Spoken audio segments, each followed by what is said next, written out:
আসসালামু আলাইকুম, সবাইকে তানিয়াজ কিচেন স্টোরিতে আবারও স্বাগতম জানাচ্ছি আজকের নতুন রেসিপি দেখার জন্য। হুবহু বেকারির মতো করে ঘরেই ড্রাই কেক তৈরি করে দেখাবো। আর এই কেকগুলো আমি আজকে চুলায় তৈরি করে দেখাবো, কোনো ধরনের ওভেন ছাড়াই। আশা করছি রেসিপি সবার কাছে ভালো লাগবে। রেসিপি ভালো লাগলে অবশ্যই চ্যানেল সাবস্ক্রাইব করে আমার পাশে থাকবেন। প্রথমে একটা বাটিতে 3টা ডিম ভেঙে নিচ্ছি, আর ডিমগুলো অবশ্যই নর্মাল টেম্পারেচারে থাকতে হবে। এখন এরকম একটা হ্যান্ড উইস্কের সাহায্যে আমি ডিমগুলোকে এভাবে ভালো করে ফেটিয়ে নিচ্ছি। ডিমগুলোকে ফেটিয়ে ফোম করে নিতে হবে, যাতে করে কেকটা অনেক বেশি স্পঞ্জি হয়। আর এই কাজটা যদি ইলেকট্রিক বিটারে করা যায় তাহলে সেক্ষেত্রে সময় অনেকটা কম লাগবে, আর হ্যান্ড বিটারের সাহায্যে করলে সময় একটু বেশি লাগবে, একটু ধৈর্য সহকারে করতে হবে। বিট করার মাঝখানে আমি এখানে হাফ কাপ পরিমাণ চিনি 2টা পর্যায়ে বা 2টা টাইমে দিয়ে দিয়েছি। বিট করতে করতে ডিমের মিশ্রণটাকে আমি একদম ফোমি করে নিয়েছি। দেখতেই পাচ্ছেন মিশ্রণটা অনেকটা সাদাটে হয়ে গেছে। এ পর্যায়ে আমি এখানে অ্যাড করে দিচ্ছি 1/3 কাপ পরিমাণ রান্নার তেল। তেলের পরিবর্তে এখানে আপনারা 100 গ্রাম বাটার ব্যবহার করতে পারেন। দিয়ে দিয়েছি হাফ টিস্পুন ভ্যানিলা এসেন্স, এতে করে সুন্দর একটা ফ্লেভার আসবে আর ডিমের গন্ধটাও থাকবে না। আবারও কিছুক্ষণ ভালো করে বিট করে নিয়েছি। তো আমাদের এই ডিমের মিশ্রণটা একদমই রেডি হয়ে গেছে। এবারে এর মধ্যে আমি 1 কাপ পরিমাণ ময়দা দিচ্ছি। ময়দার পরিবর্তে আটা দিয়েও করা যাবে, তবে অবশ্যই ভালো মানের আটাটা নিতে হবে। দিয়ে দিয়েছি 1.5 চা চামচ পরিমাণ বেকিং পাউডার। আর এরকম একটা চালনির সাহায্যে চেলে দিচ্ছি, যাতে করে কোনো ধরনের লাম্পস না থাকে। ভালো করে চেলে নিয়ে সব কিছু একসাথে আলতো করে মিশিয়ে নিচ্ছি। খুবই আলতো করে মেশাতে হবে, যাতে করে ডিমের যে ফোমগুলো আছে সেগুলো ভেঙে না যায়। মাঝখানে আমি এখানে হাফ চা চামচ পরিমাণ লবণ দিয়ে দিচ্ছি, এতে করে স্বাদের ব্যালেন্স আসবে।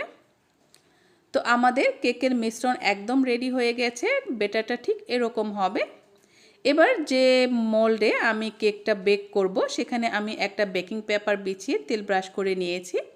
আর এরকম একটা মোল্ড নিয়েছি স্কোয়ার শেপে।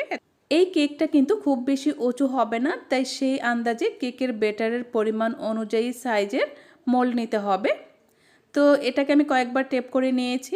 এতে করে দেখতেই পাচ্ছেন এর মধ্যে যে বাবলসগুলো ছিল সেগুলো ভেঙে গেছে।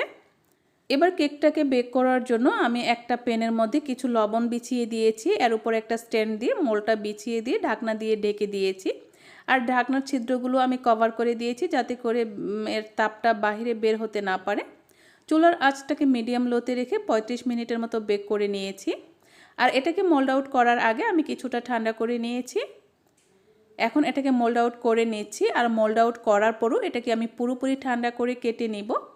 কারণ হচ্ছে ড্রাই কেক বেক করার আগে বা কেক বেক করার আগে আমি এটাকে পুরোপুরি ঠান্ডা করে নিলে কেকগুলো বা ড্রাই কেকগুলো একদমই পারফেক্ট হবে। কেকের নিচে যে বেকিং পেপারটা ছিল সেটা আমি তুলে ফেলে দিচ্ছি।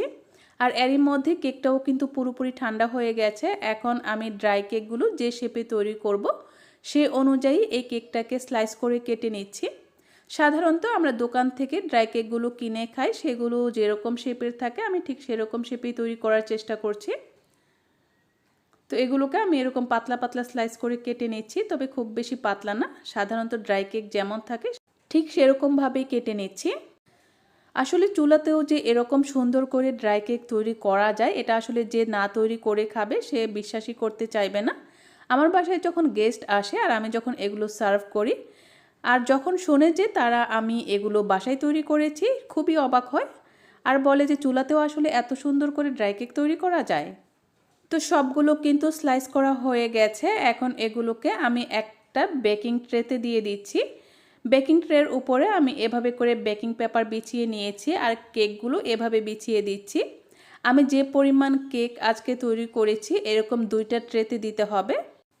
প্রথম ট্রেতে আমি এরকম 10টা বিছিয়ে দিয়েছি, পরবর্তী ট্রেতেও আমি এরকম 10টা দিয়ে দিব। এখানে মোট 20টা ড্রাই কেক হয়েছে।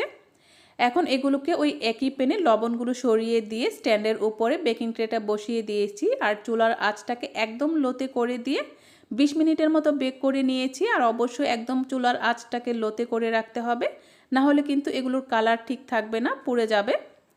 তো এগুলোকে আমি একটু উল্টে দিচ্ছি, যাতে করে অপর পাশটাও ঠিক একইভাবে বেক হতে পারে বা ক্রিস্পি হতে পারে।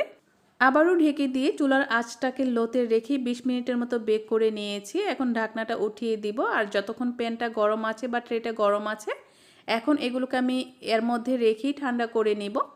এতে করে এর কালারটা আরও একটু ডিপ হবে, প্লাস এগুলো আরও বেশি ক্রিস্পি হবে। তো তৈরি হয়ে গেল আমাদের মজাদার ড্রাই কেক। বাজার থেকে অনেক দাম দিয়ে না কিনে বাসায় কিন্তু অল্প খরচে তৈরি করে খাওয়া যায়। আশা করছি রেসিপি সবার কাছে ভালো লেগেছে।